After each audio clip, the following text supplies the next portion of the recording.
The MLB Gambling Podcast on the Sports Gambling Podcast Network is brought to you by Mike Fantasy. Sign up with the pro code MLB SGPN to get $1,000 in bonus credits. We're also brought to you by Edge Boost. Get $70 per month in cashback rewards when you sign up at edgeboost.bet and using the promo code SGPN.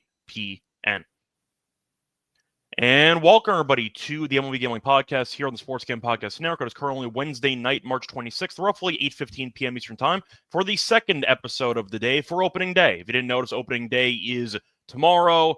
Technically, 2 games already happened. We're not going to talk about those, whatever. But most teams do start their actual MLB season tomorrow. So we're going to break down the actual player props that we like for the card. I'm Scott Reichel, joined by Adam Rosenberg. And together, once again, if you want to do regular picks for the actual games with sides and totals, check out the episode before this one, which was hosted by Mal and Dylan. But if you want the player prop portion, we're here for it. Adam, how's it going with you? Pretty good, as you like to say. I am, I'm ready for tomorrow, and it's been a long evening of getting ready. It's like Christmas for the 12 of us nerds that care about baseball. Yeah, definitely true. I mean, I feel like a lot of people are kind of waiting it out for the, I'd say, resuming of March Madness, which does also take place tomorrow. But a reminder that there are a lot of day games, so if you do want to look at some stuff that can distract you until college basketball comes back, the first game is at 3. In fact, you have a bunch of games in the early afternoon. So if you do want to get some action in, you can, to help tie you over until college basketball. But either way, I do want to ask you quickly, out of all of the games tomorrow, is there one game that you're the most interested in, just from a watching perspective? That has nothing. That isn't my Phillies. No. You can cop out and say the Phillies. It's fine. I'll cop out and say the Phillies. I'm really interested in this Red Sox Rangers game. Okay. What about it? Just because both of these teams were really active in the offseason, so we actually get to see if it matters. So yeah, I mean, it's actually really funny. This is such a Scott Reichel comment, but in addition to all the games beginning at 3 and then ending before basketball, there are more than half the teams have off on Friday.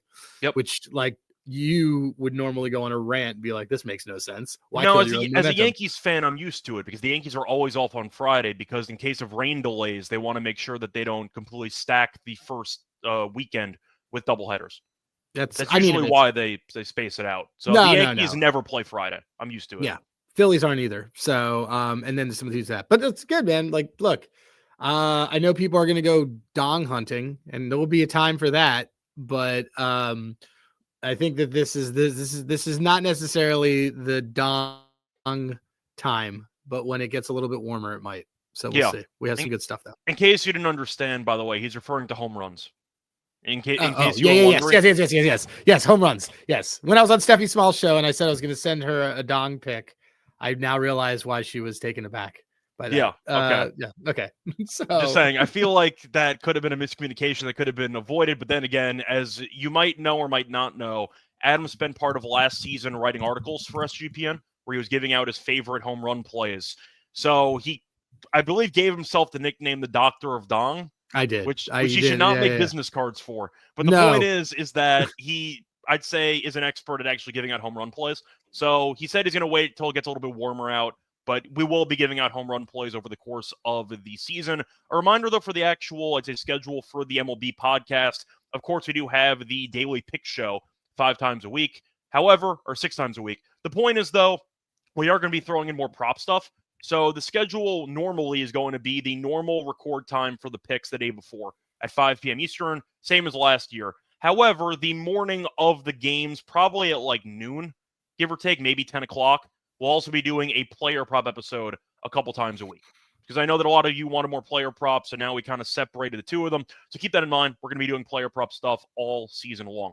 Anyway, before we get into the actual breakdown of our 3 favorite props apiece, do want to remind you once again that we do have an app for SGPN. So if you do want to get all of the picks and podcasts in one place, completely free, download the SGPN app wherever you do get your apps. Anyway, starting off with the actual props, Adam, I'm going to let you go first because this is your second ever episode on the MLB Gambling Podcast as a co-host. What is your first favorite prop for opening day? We're going to the first game that's on the card, even though, it's got to start time 2 minutes early. We're going to go with Fastball Freddie Peralta under 5.5 Ks. It's at plus money, plus 120, plus 125 actually on SGPN sponsored DraftKings, the preferred book right now. Nice plug. Yeah, really. You're natural. I know. So look, the Yanks were the top 10 last year in avoiding strikeouts. And obviously a lot of that was Juan Soto. And a lot of that was probably also that middle lineup that Stanton had his revolutionized year again. But this lineup put a lot of balls in play in the spring. The Brewers in spring training, Brewers pitchers led in the number of pitches that they pitched per inning, including Freddie. And Peralta got shelled in his last outing. He gave up 13 runs. They just let him do, or 8 runs. They just let him do it. He's under the under the 6 strikeouts in 7 of his last 10 to end the year last year, which obviously doesn't necessarily translate to now, but with a long season and with an ace, it's pretty rare that you get them pitching way deep into games to open out. His outs line is only at 15.5, heavily just to the under. I think he goes 5, and I'll bank on him getting no more than a K per inning. So give me Peralta under 5.5 strikeouts. That is plus money again, plus 125. Yeah, you also mentioned before about Stan. I will point out again that he's out indefinitely. So forever. When you he's literally not even picking up a bat. Pretty much. But the point is, you can't even pick up objects around the house, apparently. But Stan, we know, is usually good for at least 1 or 2 really bad strikeouts in there. So you take 2 of those off the board, and suddenly you have yourself a bit more wiggle room. But yeah, I like the play as well. I think Peralta finishes around 4 or 5, but I think 6 is a little bit too big. Now, I am going to stay with the actual starting pitcher trend. You mentioned before that aces might be eased along. I'll mention a guy who won the Cy Young last year, and I'm actually going to fade him. I'm going to go with Chris Sale. I'm going to go with his under 16.5 outs at even money. He had a Cy Young, but people might have forgotten he also got injured at the end of the year, and the Braves could not use him when they needed him the most because he had his body fall apart again at the end. So I see the Braves easing him along, whether it involves an innings count or whether it just involves his history of being, I'd say, eased along in April in the past, or in this case in March, to go through his actual last couple of starts to start a season. He's had a less than 17 outs in his first start of the season every year since 2018. So he tends to go about 5 innings in his first start of the season. He's been shelled a couple times as well. Not really known for being a great starter to seasons. He kind of finds his groove, I'd say, in the middle months or so. But I think you're looking at Sale off of the injuries to end last year, off the innings that he ended up pitching. They tried to ease him along at the end of last year to avoid injury, but he still has a long history, and he got injured anyway. I see Sale probably going 15 outs, but 16.5 I feel like is pretty high at even money, especially to the under, against the Padres team that I think we agree is a pretty good lineup. So I think you're looking at a spot where Sale probably goes 5 innings, maybe struggles a bit. We'll see. He didn't really throw much in terms of pitches per outing in spring training. I think he went over like 70 once. So I see him finishing probably around 75 pitches, give or take, which should get him to 5 innings. But based on the history of his lack of outs recorded in the first start of seasons in the past, I think 16.5 at even money is a good price there. I'll go with the under at even money. You have any thoughts on that? No, I agree. I was just looking at his game log from spring training. He was fine, but yeah, he was fine. He had 67. He randomly had that one game that had 9 Ks in 6 innings. I think that was just to prove that he could do that. Yeah. But to your point, he was too hurt to play starting in September last year, and it arguably cost the Braves a series. Also Flying West did that. I mean, he couldn't pitch in a doubleheader where they could have had at least a home game probably out of everything. So, I'm a big co-signer of this play. Yeah. Point is though, I think Sale can potentially get there as the season goes on, but do I see the Braves throwing him out there for 6 innings in his first start? No, I do not. I do not see that happening, especially at even money. We might mention that play later. Forgot to mention, we are going to be throwing in an underdog fantasy entry at the end of the show. Spoilers. Wanted to mention it. So if you do want more underdog entries, I know in the past some people have asked for, we do it in the NBA show. We do the home run picks for the actual picks episodes, but for the prop episodes, we'll be using underdog to create an entry. So keep that in mind. Maybe we will revisit that play. Hint, hint, maybe not. Anyway, before we get into the other props that we do have for the show, I wanted to remind you once again that we are brought to you by DraftKings. Even though Adam already threw them into the show, we do have an ad read. It comes to college basketball and March Mania. One thing is for sure, nothing's for sure. Upsets, buzzer beaters, Derek Queen maybe traveling, who knows? Cinderella's advancing, top seeds going home early. It's all going to happen. Bet the unexpected, every upset, every day with DraftKings Sportsbook. They have live betting, they have exclusive content, promos, and parlays. DraftKings is the ultimate college basketball destination for March. First time, here's something special for you. New DraftKings customers bet $5, get $200 in bonus instantly when you use the code SGP. Reminder though, bet the unexpected DraftKings Sportsbook. Download the DraftKings Sportsbook app. Use code SGP. That's code SGP for new customers to get $200 in bonus. That's when you bet just $5 only on a DraftKings Sportsbook. The crown is yours. Gambling problem? Call 1-800-GAMBLER. In New York, call 877-8-HOPENY or text HOPENY 467-369. In Connecticut, help is available for problem gambling. Call 888-789-7777 or visit ccpg.org. Please play responsibly. On behalf of Boot Hill Casino and Resort in Kansas, 21 and over. Age and eligibility varies by jurisdiction. Void in Ontario. Bonus bets expire 168 hours after issuance. For additional terms and responsible gaming resources, see dkng.co/audio. We're also brought to you by Rhythm. Rhythm is the home for AI picks and props. Rhythm's already off to a great start, helping you dominate March Madness. Building your own custom models, easy and profitable. Plus, they have models for NBA, golf, and coming soon, MLB. So if you do want some MLB breakdowns and AI-assisted props, they'll have you covered in a little bit. Point is, though, if you don't want to try it out for free, try it out for a week by using the code SportsGam, or by using the link sportsgamblingpodcast.com/rhythm, sportsgamblingpodcast.com/RATHMM. Welcome back, everyone, to the MLB Gambling Podcast. Finished giving out our first props for opening day. Time to keep it rolling. Adam, what is your second favorite prop for Thursday's action? So I'm going to go to the hitter side, and there's not a lot of hitter stuff that I like, but there's one guy that Twitter loves. Twitter's always loved this guy. This guy's the new Yordan Alvarez. He is none other than Bobby Witt. And I'd say the new Yordan Alvarez is that when everyone's zigging, everyone else needs to zag and say, I love Bobby Witt. Bobby Witt crushed in spring training. He had a 360 average with an OPS of 1.08.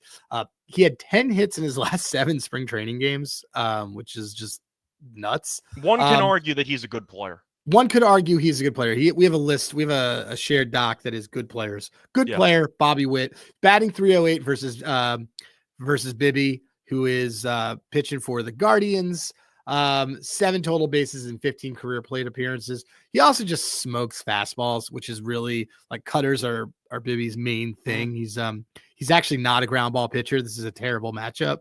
So I'm not going big on the home runs. This is not the ballpark to do it. Kaufman is terrible for home runs, especially if you are a right-handed hitter, but over 1.5 total bases at -105, that I will take.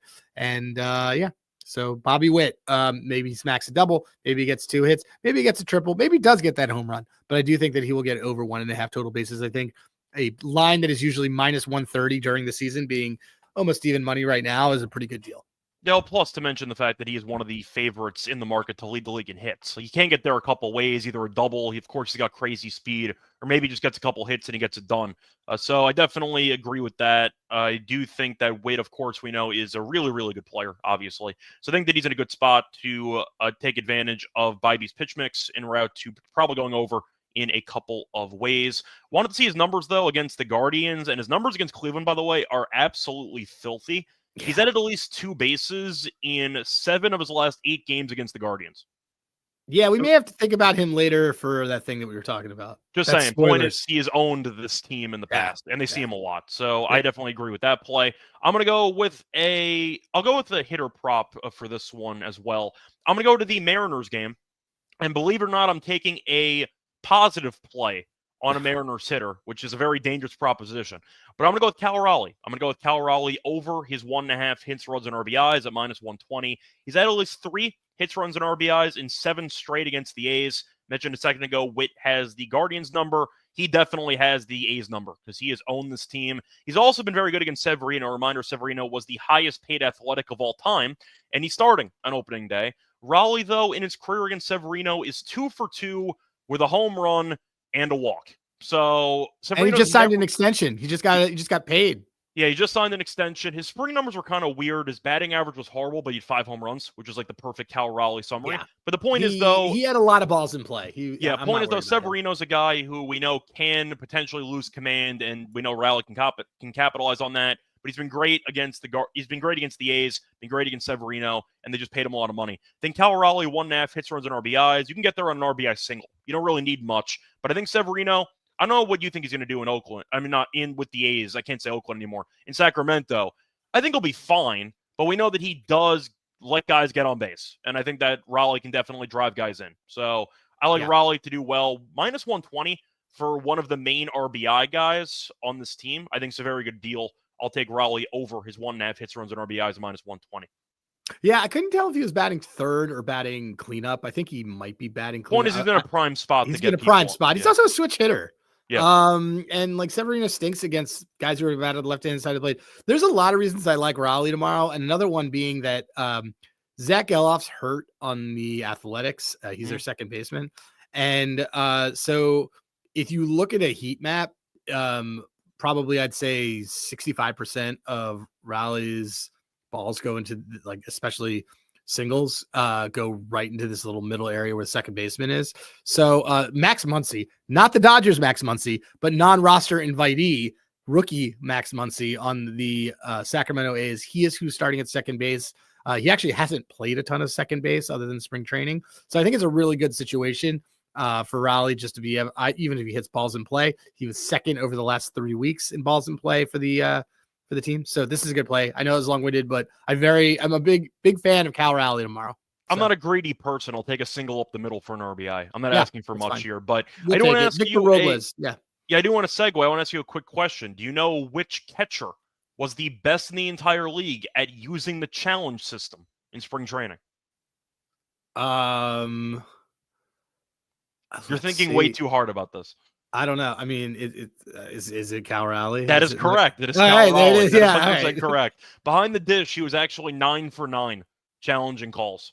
Interesting. He was perfect. So keep an eye out. I would have thought it would be like Travis d'Arnaud or somebody who doesn't have it anymore. Yeah, either way. Point is, I thought that was just a fun fact because I don't believe they're even using the challenge system. They're not even using it this year. But he was 9 for 9, so something to keep in mind. But the point is, he's seeing stuff well. That's that's the way to tie it together for me. But anyway, give me Raleigh to do well against the A's. What's your last play for opening day?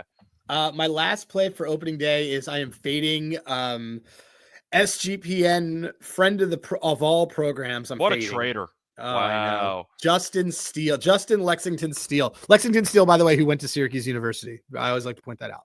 I didn't go to school with him, but he graduated like 10 years before me. There was an article written about him that you said. It was. It's hilarious. Don't Google that on your work computers.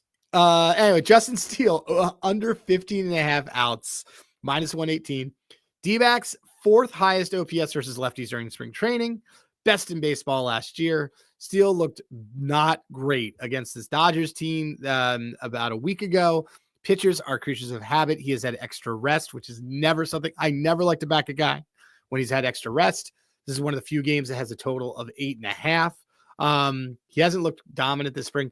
Cubs have no off days, by the way, until Thursday, so they might go to the bullpen early since Steele has another start in 5 days. He's also 0-2 in his career against the D-backs with an ERA of 4, but his last 2 outings, he's given up 5 and 6 runs respectively. And if you go back last year, under this in his first 3 starts to kick off the season last year, we're going to fade Justin Steele, at least in terms of getting deep into the game, under 15.5 outs for Justin Steele. Yeah, I do want to throw in some extra info there. Now, unfortunately, these stats do actually include pitchers, but Corbin Burnes has a hit, so there you go. I do want to ask you, out of the 78 plate appearances that the Diamondbacks batters have against Steele in their careers, do you want to guess the batting average and on-base percentage? Can you give me like an over? Why don't we do this as an over-under? Okay, over-under, we'll go 310 for batting average. I'll go under. No, it is over. Okay, wow. All right. Arizona's batters are hitting a combined 338 in batting average against Steele in their careers, on-base percentage of 372. That's awesome. So that includes Corbin Burnes, who has a hit, so he actually jumps the average up a Corbin Burnes, who we have an MVP ticket on. Yeah. Point is, though, you are looking at a spot. No, Corbin Carroll we have a ticket on. I said Corbin Burnes. Oh, my bad. They have both. Well, they have 2 Corbins and Corbins. So they have a Corbin monopoly on the league. Yeah. But the point is, Steele has been historically underwhelming against this team in the past, so I definitely like that angle as well. Think he'll pitch okay, but they might not stretch him out. It was a weird game against the Dodgers. He didn't pitch well either. I can see him going 5 innings, maybe 4 and change. but I think that the outs total is a bit high as well. Looking at that was your third prop, correct? Yeah. Okay, so my last one's also going to be a pitcher one. I am going to fade a pitcher in a different way. I'm going to go to the Nationals game against the Phillies. Give me Mackenzie Gore. I'll go with the over 4.5 hits allowed on Gore at -106. He had a very good start to spring training. Then he regressed back because he is Mackenzie Gore. So he really cannot be good on a regular basis for a long period of time. But his last 2 spring training starts, 8 innings pitched, 11 hits allowed, 5 earned runs. The Phillies are really good against lefties, or they were last year. Because they've been very good for the last 6 years. Correct. But last year, the Phillies did rank second in the league in batting average. I believe they were top 3 in OPS against lefties. So I think it's a bad matchup for Gore. They have seen him a lot. Phillies active batters have 160 plate appearances against Gore, a 286 batting average, and a 344 on base. The concern I ran into for Gore is that I was going to take the walks, but over 1.5 walks like -170, so I couldn't really do it. My concern is he might walk the entire lineup, but I do think Gore tends to go a bit of distance. I think last year he went about 5 1/3 in his first start, so he might go a decent amount of distance anyway compared to most starters on opening day. But I see a bad matchup. Phillies have done well against them. They tend to, once again, get balls in play against them. And I think 4.5 outs for a pitcher that kind of sees a lot of contact at -106, I think is pretty appealing. So I'll go with Mackenzie Gore over 4.5 hits allowed at -106, my final prop for opening day. You have any thoughts on that? It is your favorite team after all. The total's a little low for me to get really, really into Phillies guys, but the thing is that the Phillies weren't great with runners in scoring position last year, so it doesn't mean that they can't get hits and get on base and just not score. So yeah, I do like this a lot. I was just getting excited and looking at possible things for our underdog play. Yep, but do want to quickly say before we get into the best bet and the underdog, you want to quickly wrap up or remind everyone your 3 plays? Yes. So my 3 plays are, I almost said Stacy Peralta. That is not correct. Stacy's mom's got it going on. Stacy's mom got it going on. Freddie Peralta under 5.5 Ks, Bobby Witt over 1.5 bases, and friend of the program, Justin Steele, under 15.5 outs. It's not personal. It's strictly business. It's strictly business. Yes. For my plays, I'm going to go with Chris Sale under 16.5 outs at even money. I'm going to go with Cal Raleigh over 1.5 hits, runs, and RBIs. That's a combo play at -120. And I am going to go with Mackenzie Gore over 4.5 hits allowed at -106. Anyway, before we get into the best bet and the underdog lineup, I want to remind you once again that we are brought to you by Underdog, coincidentally. A time for taking advantage of their Underdog Pick'em because you can use MLB options, which once again does start again tomorrow. You have NBA, you have college basketball. You can use any sport, tennis included, hockey. Underdog Pick'em allows you to play any sport 1 to 200 times your money. And a reminder, when you sign up for your new account, use the promo code MLB SGPN to claim a special first time deposit offer up to 1K in bonus cash on fantasy promo code MLB SGPN. We're also brought to you by Edge Boost, the premier debit card for bettors. If you are annoyed at having your card denied by the sportsbook, DFS site, etc., then you should use Edge Boost because that will not happen to you. You will not get your card denied. Plus, cashback rewards, earn up to $70 per month of cash rewards by using the Edge Boost card. Money safe as the card's FCC insured, and best part, no credit checks will be free. And a reminder, when you do want to sign up for your Edge Boost card, sign up today at edgeboost.bet, promo code SGPN. Welcome back, everyone, to the MLB Gambling Podcast. Finished giving out our 3 favorite props each for opening day. Time to give out our best bet. Warning, it will be one of the plays we each mentioned, but what is your favorite play that you have on the card, Adam? Favorite play is probably this Bobby Witt over 1.5 total bases. Okay. Yeah, that's going to be my best. That's going to be my best. I mean, like you said, he owns this Guardians team, sees them all the time, smart enough player that he's going to remember what he did. So I'm into it. Yep, and not to mention the fact he's also a really good player. Looking at my best bet, I think I actually am going to go with Chris Sale under the 16.5 outs here. I know fading the defending Cy Young winner as my best bet. I know it's a dangerous proposition, but I like it. I feel like it's just an interesting spot for the Braves because Sale was everything they wanted and more last year, but you were waiting for the injuries to kick in, and they limited his workload at the end of the year to try to keep him healthy. And guess what? He got hurt for the most important stretch of the season. They lost immediately in the playoffs. So I think Sale is going to be eased along. He had a pretty good spring, mostly was around the high 60s for pitches.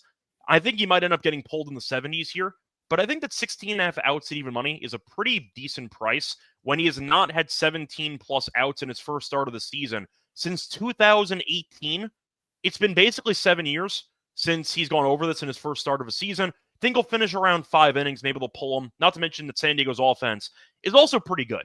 So it's not like we're expecting Sale to cruise here. We think that the Padres can do some damage with the guys they have in there. Give me Chris Sale under his 16.5 outs is my best bet at even money. Anyway, time for the underdog entry for opening day. Adam, I just pulled it up right now because we're married and I, always we share. We sometimes use joint slips on underdog. Unfortunately, New York does not allow me to use underdog, so I'm going to have to rely on using combo entries with Adam here. But I know we are going to be using Chris Sale for the first option because you got a better number there too. It's 17.5. Yeah, so Sale's giving you, or underdogs give you an extra out on Sale at 17.5. I don't see him going 6 innings, so I definitely like that as well. So yeah, we'll do that as the first play. I'm assuming you want to throw in Bobby Witt because why would we not do that? Yeah, well, actually, I have a wild card to throw in here. Paul Skeens under 3.5 hits allowed against the Marlins. Okay. Well, first of all, we got to teach you about the lingo on the show. We have to say lower than. We cannot say lower than. Oh yeah. That's right. It's You can, but they lower than. They might find you and hunt you down. So just a reminder, you got to say lower and higher. So. Lower than 3.5 hits allowed by Paul Skeens against a Marlins team as one of our things. I do like the Bobby Witt on there. I would do. Let me look at Bobby Witt. Let me see what the options are that we have for Bobby Witt. I mean, the last time I checked for the Marlins, Miguel Cabrera is now walking through that door, so I'm fine with it because the Marlins do nothing. Let's see. We could do. I'm just looking at Bobby Witt's right now. His hits, first run. Do we want to get cute? Or do you want to just do? No, I want to try to get a winner on the first entry. Of the year. Well then let's take his total bases. Okay, we do that. Then we should have one more. We should have one more. And that was my nomination. Yeah, we'll throw in Skeens. Why not? We'll throw in a different play that we did not mention before on the show. Yeah, you agree with it, right? Yeah. Yeah, of course. It's the Marlins. Okay. Why would I not agree with that? All right, cool. This is a juicy one, man. All right, so this is. Let me. So once again, just read off the 3 plays and the price at the end. I will. I'm just. It's loading up for me as I deposit because we haven't used my underdog in a bit, so I'm depositing it in. There we go. Which, by the way, tell the folks if you deposit, what code should you be using? MLB SGPN. Bang, you get it. It's like you've done this before. All right. So look, we have Chris Sale under 17, lower than 17.5. There we go. He's a quick learner. There we go. All right. Bobby Witt higher than 1.5 total bases. You get used to it as you go along. Paul Skeens lower than 3.5 hits allowed. And this will be, let's see what the, let's see. It is a 6 times. Okay, good. So you get 6x on your entry if you do hit that entry with us. Cool. Anyway, that's going to wrap it up for the first prop episode of the MLB season. We should be doing one of these, what do you think, 3 times a week? 2 to 3 times a week? 2 to 3 times a week, depending on my children. Yep, there we go. So point is we should be back a couple times. Of course, we're going to be mixed into the regular picks episodes as well, but this will be a prop show too. So either way, before we officially wrap up the show, Adam, let people know where they can find you. At Hey Rosenberg on all of the things on all the toxic social platforms. Okay. You can find me on Twitter, Reichel Radio. I'm only on Twitter, so that's the only toxic platform you can find me on. Find me on the MLB show, the NBA show as well, tennis show. You get the drill. WNBA when it is in season. Till next time, good luck to all of you and all of your bets. Bye, everyone.